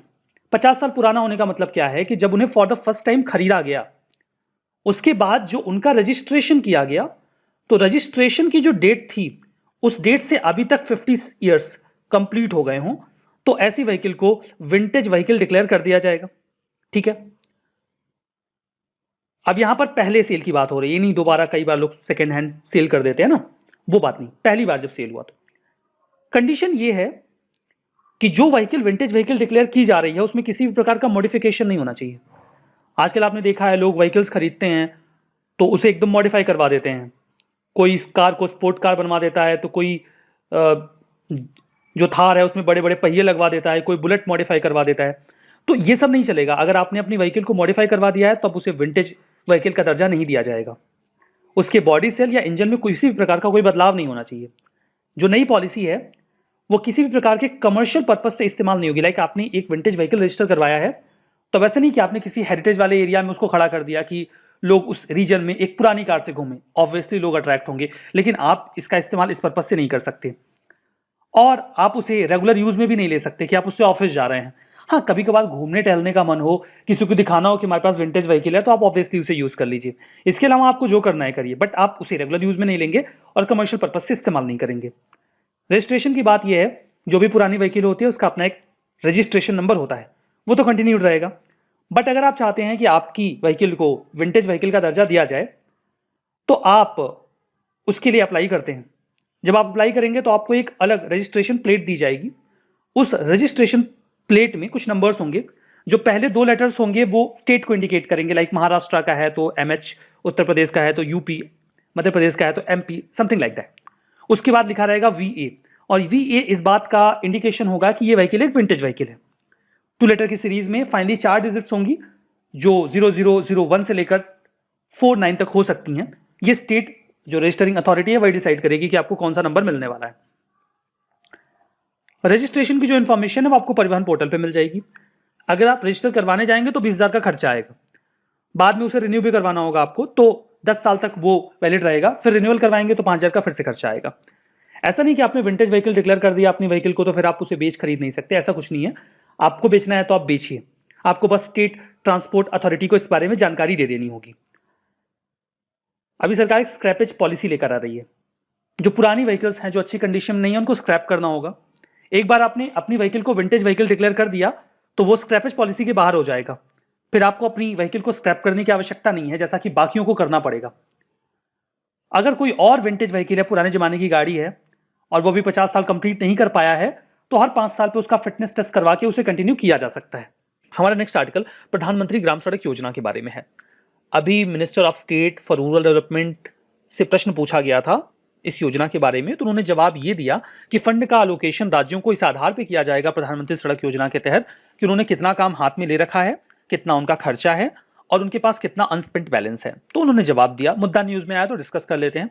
सेंट्रल सेक्टर स्कीम है। उद्देश्य ये था कि जो गांव के एरियाज हैं उनको सिंगल ऑल वेदर रोड दिया जाए जिसके माध्यम से वो मुख्य सड़कों से या मेन रोड से जुड़ सकें और कनेक्टिविटी को बेहतर किया जा सके। जो आपको प्रधानमंत्री ग्राम सड़क योजना की सड़कें दिखेंगी उनमें जो माइलस्टोन लगा होता है उनके ऊपर का हिस्सा जो है वो ऑरेंज कलर का होता है। ये आप हमेशा याद रखिएगा। देखिए, माइलस्टोन के कलर्स अलग अलग होते हैं। अगर आपको येलो कलर का माइलस्टोन मिले ऊपर का हिस्सा तो वो होता है नेशनल हाईवे। अगर ये कलर आपको ग्रीन मिले तो वो है स्टेट हाईवे। अगर ये कलर आपको ब्लैक, व्हाइट या फिर ब्लू मिले तो मतलब वो किसी सिटी की रोड है या फिर डिस्ट्रिक्ट की रोड है। इसका मतलब ये है कि उसके मेंटेन करने की जिम्मेदारी डिस्ट्रिक्ट या फिर सिटी की है। तो कलर्स का अलग अलग मतलब होता है। प्रधानमंत्री ग्राम सड़क योजना की जो भी सड़कें होंगी उनमें आपको देखिए ऑरेंज कलर का ये ऊपरी हिस्सा दिखेगा, तो आप पहचान सकते हो कि कौन सी रोड कैसी है। प्रधानमंत्री सड़क योजना का जो सेकंड फेज था वो 2013 में लॉन्च हुआ। 50,000 किलोमीटर की सड़कें बनाई जानी थी। इसमें केवल रूरल रोड्स ही कवर होती हैं, अर्बन रोड्स नहीं। मुद्दा यही है कि हम पॉवर्टी को खत्म करना चाहते हैं, उसके लिए जरूरी है कि वो ज्यादा कनेक्टेड हो, ज्यादा एम्पावर्ड हो, तो उन्हें सड़कें तो चाहिए। हमारा next article stand up India scheme के बारे में है। मिनिस्ट्री ऑफ फाइनेंस ने अभी लोकसभा को यह जानकारी दी कि जो स्टैंड अप इंडिया स्कीम है इसे 2025 तक के लिए एक्सटेंड किया जा रहा है। स्टैंड अप इंडिया स्कीम 2016 में डिपार्टमेंट ऑफ फाइनेंशियल सर्विसेज ने लॉन्च किया था। मिनिस्ट्री ऑफ फाइनेंस के तहत ये आते हैं। उद्देश्य यही था कि बैंक लोन फैसिलिटेट किया जाए। जो SC, ST या वुमेन एंटरप्रेन्योर्स हैं उन्हें आसानी से लोन मिल जाए अगर वो मैन्युफैक्चरिंग, सर्विसेज, एग्रीलाइड एक्टिविटीज़ में इन्वॉल्व होकर या किसी भी ट्रेडिंग सेक्टर में बिजनेस करना चाहते हैं अथवा चाहती हैं। इसमें देखिए बैंक लोन 10 लाख से 1 करोड़ तक का मिल सकता है जो 7 साल में चुकाना होता है। फर्दर 18 महीनों का मोराटोरियम पीरियड भी होता है, मतलब आप अगर टफ सिचुएशन में है तो एक्सटेंशन ले सकते हैं। एलिजिबिलिटी कंडीशन, कोई भी SC, ST या फिर वुमेन एंटरप्रेन्योर जिसकी उम्र 18 साल से अधिक हो वो इस स्कीम का लाभ उठा सकते हैं। केवल ग्रीनफील्ड प्रोजेक्ट के लिए ही इसका इस्तेमाल किया जा सकता है। जो भी फंड मिलेगा, ग्रीनफील्ड प्रोजेक्ट का मतलब होता है नया प्रोजेक्ट। इसका ऑपोजिट है ब्राउनफील्ड प्रोजेक्ट। कोई प्रोजेक्ट पहले से चल रहा है, आप उसमें कोई एक्सटेंशन करना चाहते हैं, उसे ब्राउनफील्ड प्रोजेक्ट कहा जाएगा। कोई नया प्रोजेक्ट लगाते हैं तो ग्रीनफील्ड प्रोजेक्ट। मान लीजिए कोई एक कंपनी है जिसमें कई सारे स्टेक होल्डर हैं या शेयर होल्डर हैं, वो कैसे ले सकता है इस स्कीम का लाभ? अगर ऐसा कोई एंटरप्राइज या एंटिटी इस स्कीम का लाभ लेना चाहता है तो उसमें 51% शेयर होल्डिंग SC, ST या वुमेन एंटरप्रेन्योर के पास होनी चाहिए, तभी वो इसका लाभ ले पाएंगे। फर्दर उस इंडिविजुअल ने कभी फाइनेंशियल इंस्टीट्यूशन या बैंक से डिफॉल्ट भी ना किया हो। कल है वो भारतीय प्राकृतिक कृषि पद्धति के बारे में है। गवर्नमेंट अभी हाल ही में इंप्लीमेंट करने का प्लान बना चुकी है फॉर भारतीय प्राकृतिक कृषि पद्धति, जो कि एक सब स्कीम है। किसकी सब स्कीम है? परंपरागत कृषि विकास योजना की। ये जो इनिशिएटिव है 2020-21 से चलाया जा रहा है ताकि इंडिया में ट्रेडिशनल और इंडिजीनियस प्रैक्टिस को प्रमोट किया जा सके। अभी हम बात कर रहे हैं भारतीय प्राकृतिक कृषि पद्धति के बारे में। एज आई टोल्ड यू, ये परंपरागत कृषि विकास योजना की सब स्कीम है जिसे 2020-21 में लॉन्च किया गया। इसका मेजर फोकस इस बात पे है कि जो भी सिंथेटिक इनपुट्स इस्तेमाल किए जाते हैं, जो केमिकल इनपुट्स होते हैं फार्मिंग में, हम उन्हें एक्सक्लूड करें। हम जो भी बायोमास हमें मिलता है फार्मिंग से, उसको हम खेतों में ही रिसाइकिल कर सकें, जिसके लिए हम बायोमास मल्चिंग का इस्तेमाल कर सकते हैं। देखिए, इसमें होता यह है कि हम जो भी रेसिड्यू होता है क्रॉप का, उसे खेत में एक परत लेयर की तरह बिछा देते हैं। वो धीमे धीमे सड़ गल जाता है और एक नेचुरल फर्टिलाइजर की तरह वर्क करता है। इसके अलावा जो काउ डंग या यूरिन होता है उसका भी इस्तेमाल परंपरागत कृषि में किया जाता है। प्लांट बेस्ड प्रिपरेशंस भी की जाती हैं। कई सारे प्लांट्स होते हैं जिन्हें थोड़े समय के लिए उगा के फिर खेत की जुताई कर दी जाती है और वो फर्टिलाइजर की तरह वर्क करते हैं। टाइम टू टाइम हमें सॉइल में वर्क करना होता है। एरेशन के लिए भी खेत को यूं ही जुताई करके छोड़ दिया जाता है ताकि वो एटमॉस्फेयर से न्यूट्रिशंस और जो एयर है उसे ले सकें। तो इस प्रकार की एक्टिविटीज ऑप्ट की जाती हैं ट्रेडिशनल फार्मिंग में। यहां पर देखिए फाइनेंशियल असिस्टेंस देने का प्रावधान किया गया है 3 सालों के लिए 12,200 रुपए प्रति हेक्टेयर के हिसाब से। ताकि क्लस्टर को फॉर्म करके जो भी फार्मर्स उसमें इन्वॉल्व हैं उनकी कैपेसिटी बिल्डिंग की जा सके, ट्रेंड पर्सनल्स के माध्यम से उन्हें जानकारी दी जा सके और जो भी उनके पास रिसोर्सेस अवेलेबल हैं उनके माध्यम से जो ट्रेडिशनल फार्मिंग है उसे बढ़ावा दिया जा सके। बात करते हैं परंपरागत कृषि विकास योजना के बारे में। एज वी वर डिस्कसिंग कि ये जो भारतीय प्राकृतिक कृषि पद्धति है ये इसकी एक सब स्कीम है। तो ये इनिशिएटिव स्टार्ट किया गया था 2015-16 में, ताकि इंडिया में केमिकल फ्री ऑर्गेनिक फार्मिंग को बढ़ावा दिया जा सके, जिसके लिए हम क्लस्टर मोड ऑप्ट करेंगे। क्लस्टर मोड का मतलब ये होता है कि कई सारे फार्मर्स एक साथ इकट्ठा होंगे, लाइक 50 फार्मर्स एक साथ इकट्ठा हो गए, उन्होंने अपने खेतों को इकट्ठा करके वहां पर ऑर्गेनिक फार्मिंग शुरू करी, तो सरकार उन्हें इंसेंटिवाइज करेगी, उन्हें कुछ इंसेंटिव देगी, पैसे देगी। ये ऑर्गेनिक फार्मिंग को प्रमोट करने के लिए स्टार्ट किया गया था क्लस्टर अप्रोच में, जो मैंने आपको बताया। यहाँ पे 50 या उससे अधिक फार्मर्स इकट्ठा हो जाएंगे जिनके पास 50 या उससे अधिक एकड़ की जमीन हो, और वो वहां पर ऑर्गेनिक फार्मिंग स्टार्ट करके इस स्कीम के तहत इंसेंटिव्स का लाभ ले सकते हैं। उन्हें अपनी खेती को पेस्टिसाइड रेसिड्यू फ्री करना होगा ताकि वो कंज्यूमर्स की हेल्थ में कंट्रीब्यूट कर सके। ठीक है, सो दैट वाज ऑल अबाउट भारतीय प्राकृतिक कृषि पद्धति। अब देखिए, इस टॉपिक पर एक प्रश्न पूछा गया था प्रीलिम्स 2018 में, नॉट एग्जैक्टली ऑन भारतीय प्राकृतिक कृषि पद्धति। अब ये तो स्कीम ही बाद में आई, तो फिर कैसे प्रश्न पूछते, या परंपरागत कृषि विकास योजना पे भी ये प्रश्न नहीं है, रेदर ये प्रश्न है ऑर्गेनिक फार्मिंग पे। तो 3 स्टेटमेंट यहाँ पे हैं। पहला स्टेटमेंट तो ये था कि national programme for organic production ये ऑपरेट करता है मिनिस्ट्री ऑफ रूरल डेवलपमेंट की गाइडलाइंस और डायरेक्शंस में। दूसरा ये था कि अपेडा यानी कि agriculture and processed food products export development authority, ये सेक्रेटेरिएट की तरह फंक्शन करता है एनपीओपी के लिए। और तीसरा ये था कि सिक्किम अब इंडिया का पहला फुली ऑर्गेनिक स्टेट बना है। बताना था कौन सा सही है कौन सा गलत है। लेट मी टेल यू कि ये पहला स्टेटमेंट गलत है, दूसरा और तीसरा सही है। पहला गलत इसलिए है बिकॉज ये जो प्रोग्राम है एनपीओपी, ये मिनिस्ट्री ऑफ कॉमर्स के तहत वर्क करता है। अब कई बार आपके सामने कुछ मिनिस्ट्रीज आती हैं कि ये प्रोग्राम इस मिनिस्ट्री के अंडर में है, ये इसके अंडर में है, और आपके मन में एक बात भी रहती है कि क्या यूपीएससी मिनिस्ट्री पूछती है कि हम हर इनिशिएटिव की मिनिस्ट्रीज रटते फिरें। तो आपने देख लिया कि वो पूछते हैं, मतलब अगर वो डिफरेंट दे देंगे तो आप कंफ्यूज हो जाएंगे। इसका मतलब ये है कि जो वेरियस इनिशिएटिव्स हैं उनकी मिनिस्ट्रीज आपको पता होनी चाहिए ना। प्रीवियस के क्वेश्चन से हमें यही लाभ होता है कि हम समझ जाते हैं कि वो हमसे क्या पूछ सकते हैं और क्या नहीं पूछ सकते। इसकी मदद से हमारे टॉपिक्स को चूज करने में और उन्हें समझने में आसानी होती है। हमारा next article production linked incentive scheme for speciality steel के बारे में है। प्रोडक्शन लिंक्ड इंसेंटिव स्कीम, पहले इसके बारे में बता देता हूं। वैसे मैंने आपको पहले बताया इसके बारे में विस्तार से, लेकिन मैं आज फिर से बताऊंगा। देखिए, होता यह है कि सरकार चाहती है कि जो भी एग्जिस्टिंग कंपनीज हैं वो अपना प्रोडक्शन बढ़ाएं। अगर वो अपना प्रोडक्शन बढ़ाएंगे तो नई यूनिट्स लगाएंगे, ज़्यादा एम्प्लॉयमेंट जनरेट होगा और इंडिया की कैपेसिटी बिल्डिंग भी होगी। तो इसके लिए वो इंसेंटिव दे रहे हैं, लेकिन ये इंसेंटिव केवल उस चीज़ पे दिया जाएगा, उस प्रोडक्शन पे दिया जाएगा जो आपने बढ़ाया है। एग्जाम्पल ले लेते हैं, स्टील के बारे में है तो स्टील का एग्जाम्पल ले लेते हैं। सपोज करिए एक कंपनी ए है, वो पहले 100 यूनिट स्पेशलिटी स्टील प्रोड्यूस किया करती थी। सरकार ने कहा हम इंसेंटिव देंगे, आप अपना जो प्रोडक्शन है वो बढ़ाओ। तो इस कंपनी ए ने अपना प्रोडक्शन 100 यूनिट से बढ़ाकर 150 यूनिट कर दिया। एक यूनिट प्रोडक्शन में इसका खर्चा आता था 2 रुपए, तो 200 रुपए पहले खर्च करते थे, लेकिन अभी उन्होंने 50 यूनिट अपना प्रोडक्शन बढ़ाया है, तो 50 × 2 इनका 100 रुपए का इन्वेस्टमेंट या खर्चा और बढ़ गया। सरकार ने कहा चूंकि आपने अच्छा काम किया है और आपने अपने प्रोडक्शन को 50 यूनिट बढ़ाया है, तो जो आप 100 कर रहे थे पहले से, हम उस पर कुछ नहीं देंगे, लेकिन जो 50 आपने बढ़ाया है हम उस पर आपको 12% का इंसेंटिव देते हैं। लाइक 100 रुपए आपका खर्चा आया है तो 12 रुपए हम दे देते हैं। हालांकि मैक्सिमम है, वो 4% से 12% के बीच में इंसेंटिव देते हैं। तो अगर इस कंपनी को 12 रुपए एडिशनली मिल गए तो इसको फायदा हो गया ना। अब इससे कई सारे काम कर सकती है, लाइक इंटरनेशनल मार्केट में अपनी स्टील को थोड़ा सस्ता बेच सकती है, तो इनके प्रोडक्ट का मार्केट फ्लो बढ़ जाएगा। फर्दर इनके पास विंडो होगी ज्यादा इन्वेस्टमेंट करने की, ज्यादा यूनिट्स लगाएंगे, ज्यादा एम्प्लॉयमेंट जनरेट होगा। So that is production linked incentive. अब ये इंसेंटिव दिया जा रहा है स्पेशलिटी स्टील के लिए, नॉर्मल स्टील के लिए नहीं। तो पहले जान लेते हैं कि स्पेशलिटी स्टील क्या होता है। देखिए, एक तो नॉर्मल स्टील होता है जिसका इस्तेमाल हम जनरल पर्पज से करते हैं, लेकिन कई सारी इंडस्ट्रीज में हमें हाई क्वालिटी स्टील की आवश्यकता होती है।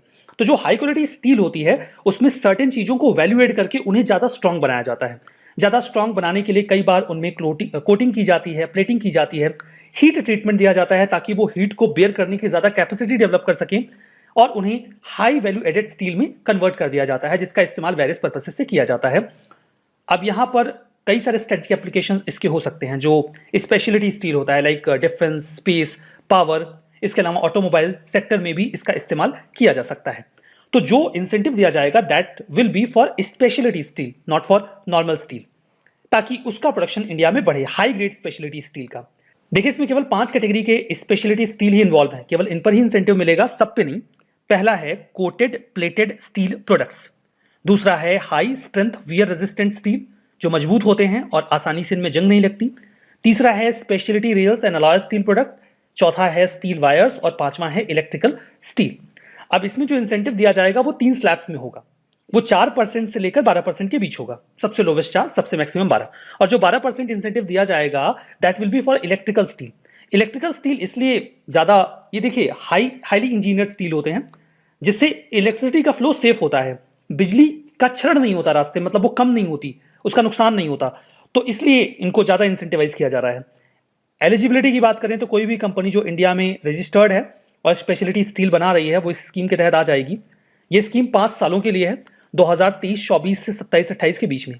बेनिफिट्स ये हैं कि उम्मीद कर रहे हैं कि इस स्कीम के बाद 40,000 करोड़ का इन्वेस्टमेंट स्पेशलिटी स्टील के फील्ड में अट्रैक्ट होगा और लगभग इंडिया का जो प्रोडक्शन है स्पेशलिटी स्टील का वो 25 मीट्रिक टन तक बढ़ जाएगा। स्कीम उम्मीद है कि 5 लाख एम्प्लॉयमेंट भी जनरेट करेगी इस फील्ड में, जिसमें से 68,000 डायरेक्ट होगा, मतलब डायरेक्ट एम्प्लॉयमेंट होगा। तो ये तो सारी बात इस स्कीम के बारे में। हमारा नेक्स्ट आर्टिकल EV 100 कैंपेन के बारे में है। यहां पर EV का मतलब इलेक्ट्रॉनिक व्हीकल है।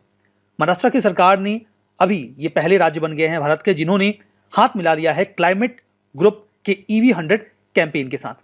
क्लाइमेट ग्रुप ये उनका नाम है, क्लाइमेट ग्रुप नाम ही है, और उनका कैंपेन है EV 100। EV 100 कैंपेन जो है वो क्लाइमेट ग्रुप का इनिशिएटिव है, जो कि इंटरनेशनल नॉन प्रॉफिट ऑर्गेनाइजेशन है। ये चाहते हैं कि 2030 तक इलेक्ट्रिक व्हीकल्स न्यू नॉर्मल बन जाएं ताकि हम क्लाइमेट चेंज को काउंटर कर सकें। ये कंपनीज को इंकरेज करते हैं कि आप जो फॉसिल फ्यूल से चलने वाली व्हीकल्स हैं उनसे इलेक्ट्रॉनिक व्हीकल्स पर शिफ्ट कर जाइए, चार्जिंग इंफ्रा को इंस्टॉल करके। 2017 में इसे लॉन्च किया गया था। ये बड़ा कोलिशन है, कई सारी मेजर कंपनीज इसमें इन्वॉल्व हैं जो इलेक्ट्रॉनिक व्हीकल्स की ओर खुद को शिफ्ट कर रही हैं। ये कई तरीके से सपोर्ट प्रोवाइड करवाते हैं, लाइक इन एंटिटीज की कैपेसिटी बिल्डिंग करते हैं, नॉलेज डेवलपमेंट करते हैं, पॉलिसी मेकिंग में हेल्प करते हैं और इंप्लीमेंटेशन में भी मदद करते हैं। जो क्लाइमेट ग्रुप है, इसका जो EV 100 कैंपेन है, ये एक ब्रिज की तरह वर्क करता है जहां पर प्राइवेट कंपनीज को एक सपोर्ट मिल जाता है स्टेट गवर्नमेंट के साथ कोलैबोरेट करने में, और ये शिफ्टिंग प्रोसेस में उन्हें आसानी हो जाती है। इसके बाद एक कैंपेन चली, ग्रीन सोहरा एफोरेस्टेशन कैंपेन। ये असल में नॉर्थ ईस्ट में चलाई गई, स्पेसिफिकली मेघालय में, और सोहरा का जो रीजन है उसे हम चेरापूंजी के नाम से भी जानते हैं। तो इस कैंपेन में कोशिश की गई कि जो सोहरा का रीजन है उस रीजन को और ज़्यादा ग्रीन किया जा सके, तो इससे इको टूरिज्म बढ़ेगा और एवरग्रीन नॉर्थ ईस्ट का जो अप्रोच है उसको और स्ट्रेंथन किया जा सके। तो चेरापूंजी को ग्रीन करने की बात की गई है, और इसके लिए जो स्पेशल बात इसमें है कि असम राइफल्स इसमें ने इसको अडॉप्ट किया है कि वो असम राइफल्स यहाँ बहुत सारे स्पेस में प्लांटेशन करेगी जिससे ग्रीनरी और ज़्यादा बढ़ जाएगी। तो ये जो प्राइम मिनिस्टर का जल जीवन मिशन है उसका एक और कंपोनेंट है, which is greater Sohra water supply scheme, जो साथ साथ इंप्लीमेंट की जा रही है ताकि इस रीजन में पानी की बहुत कमी होती है। अब आपने पता है कि टनल सिस्टम बनता है, जब फनल सिस्टम बनता है, जब बादल इस रीजन में आते हैं, तो आप तो कहेंगे मौसम राम है, चेरापूंजी है, यहाँ तो इतनी सारी बारिश होती है। अभी मौसम राम है लेकिन रिकॉर्ड असल में चेरापूंजी के पास ही है सर्वाधिक बारिश का, तो वो रीजन जो चेरापूंजी का है उसे हम सोहरा भी कहते हैं। तो यहाँ बारिश तो बहुत सारी होती है, पर क्योंकि वो पूरा पहाड़ी इलाका है तो वो स्लोप से सारा पानी बह जाता है, उस रीजन के पास पानी ज़्यादा होता नहीं है। तो ministry of north east affairs की बात हो गई और गवर्नमेंट मेघालय मिल के यहाँ पर एक north east infrastructure scheme implement करें, जिसके तहत जो प्योर ड्रिंकिंग वाटर है हर घर तक पहुँच पाए और पानी को किस तरह बचाया भी जा सके, क्योंकि बारिश तो होती है पर पानी बह जाता है। तो वो greater Sohra water supply scheme कहाँ के लिए है? मेघालय के लिए है, और ये एक बड़ा एम्बिशियस प्रोग्राम है कि अब इसमें हम लगभग 3 लाख लोगों को ड्रिंकिंग वाटर पहुँचा रहे हैं। तो जब बात करें तो चेरापूंजी की भी बात आती है, सोहरा भी कहा जाता है, जो कि एक सब डिविजनल शहर है, कहाँ? खासी हिल्स के पास, ईस्ट खासी हिल्स में, नहीं मेघालय में। तो सोहरा को वेटेस्ट प्लेस इन अर्थ कहते हैं। हाल में मौसिन राम को ये उपाधि दी जाती है, पर अभी तक जो रिकॉर्ड है वो स्टिल चेरापूंजी के पास है कि all time record most rainfall एक साल में या एक ईयर में जो हुआ है वो 1 महीने में, वो अभी तक चेरापूंजी का है। तो चेरापूंजी को सोहरा कहते हैं, वहीं की बात चल रही है। आर्टिकल गरीब नवाज स्किल डेवलपमेंट सेंटर के बारे में है। हाल ही में union minister for minority affairs ने रिप्लाई किया एक क्वेश्चन को पार्लियामेंट में। उन्होंने कहा टोटल 371 ट्रेनिंग सेंटर्स खोले जा चुके हैं अंडर गरीब नवाज एम्प्लॉयमेंट स्कीम पूरे देश में। यह स्कीम किस लिए है? देखिए 2017 में मिनिस्ट्री ऑफ माइनॉरिटी अफेयर्स ने इसे लॉन्च किया था।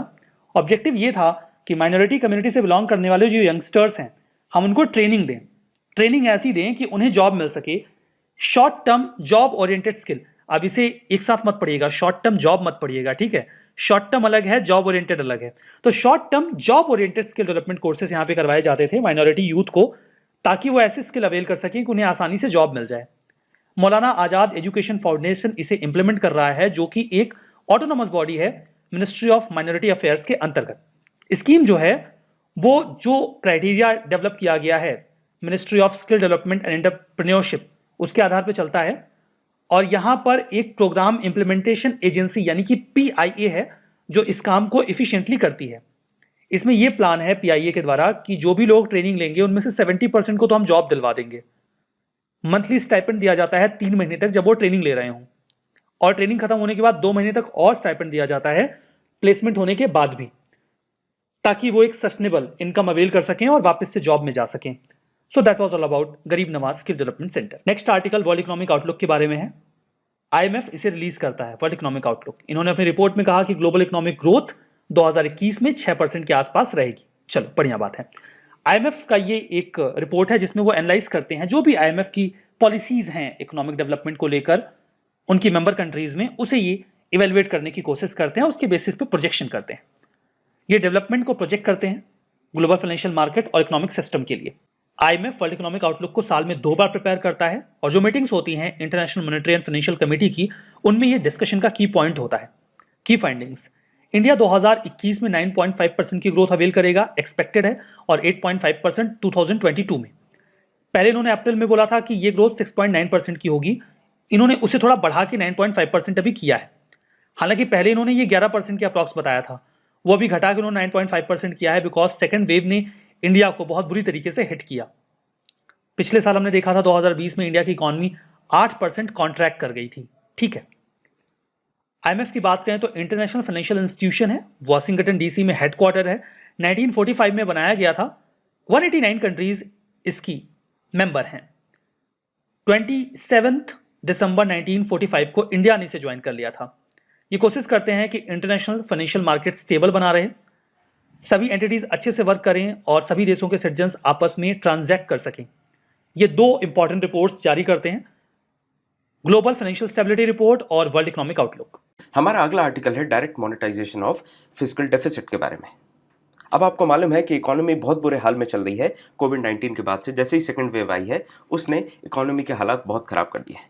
पहली बात तो जो रेवेन्यू है वो कम हो गया, टैक्स कलेक्शन भी कम हो गया, इनकम टैक्स जो होता था उसका भी कलेक्शन कम हो रहा है। ये सारी चीज़ें जब आ गई तो रेवेन्यू साइड बहुत ही ज़्यादा कमज़ोर हो गई, लेकिन एक्सपेंडिचर जो है वो बढ़ गया है। एक्सपेंडिचर बढ़ गया, उस स्थिति में आपका जो फिस्कल डेफिसिट है वो बढ़ रहा है, और उसको कवर करने के लिए डायरेक्ट मोनेटाइजेशन RBI कर सकता है, मतलब नोट छाप सकता है RBI। अब पहले बात करें तो जो हमारा फिस्कल डेफिसिट है वो 9.3% था 2020-21 के समय पे, और फिर 2021-22 में ऐसा कहा जा रहा है कि 6.8% के आसपास हमारे GDP का रहने वाला है फिस्कल डेफिसिट। इस स्थिति में आप देखें हो क्या रहा है। पहली बात तो एक्सपेंडिचर जो है वो तो आपका लग ही रहा है, क्योंकि हमें मिटिगेशन करना है, जो भी इश्यूज आ रहे हैं, जो भी फॉलोआउट्स हैं, जो भी आफ्टर मैथ हैं पेंडेमिक के, वो हमें सॉल्व करने। रेवेन्यू जो है उसमें मॉडरेशन आया है, थोड़ा सा कम हो गया है रेवेन्यू कलेक्शन, साथ में जो टैक्स कलेक्शन है वो भी कम हो गया। अब इन सारी चीज़ों की वजह से इकोनॉमी में स्लो डाउन आ गया है। अब डिबेट ये है कि जो फिस्कल डेफिसिट ग्रो कर रहा है उसके लिए क्या करें।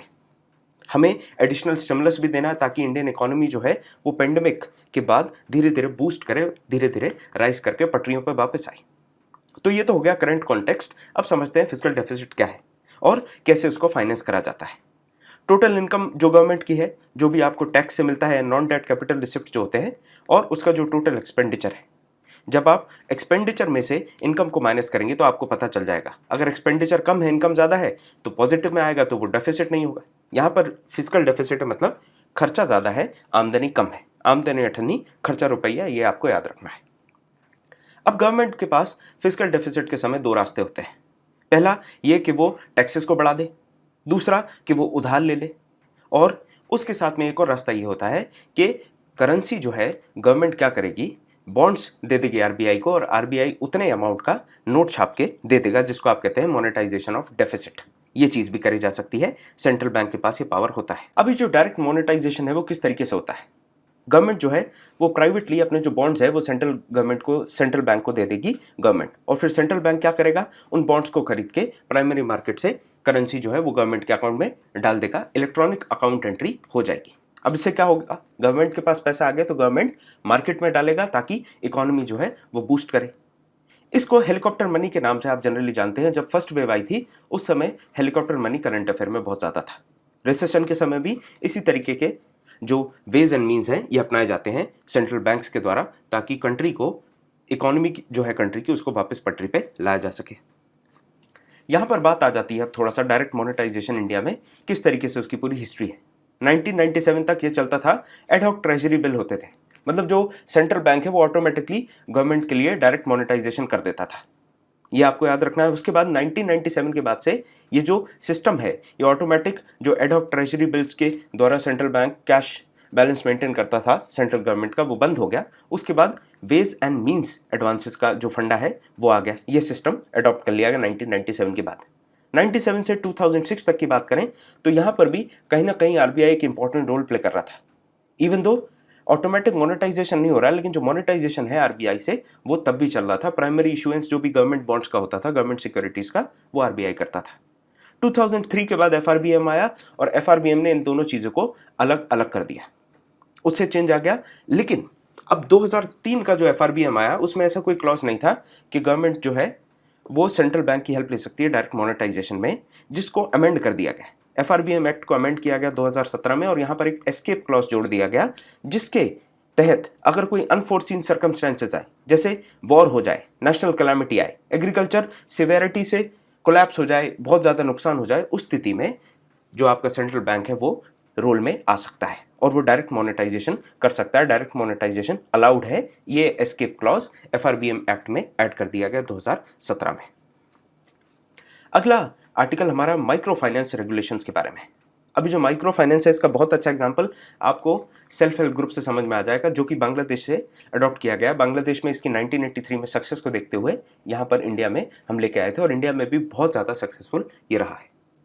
आरबीआई ने नए रेगुलेटरी रेजिम को सपोर्ट किया है, प्रपोज किया है, जो कि यूनिफॉर्मिटी लेके आएगा। सारी जो गाइडलाइंस है उसको इस तरीके से बना दी जाएगी कि जो भी उधार लेना चाह रहे हैं उन सबके लिए गाइडलाइंस एक जैसी रहे।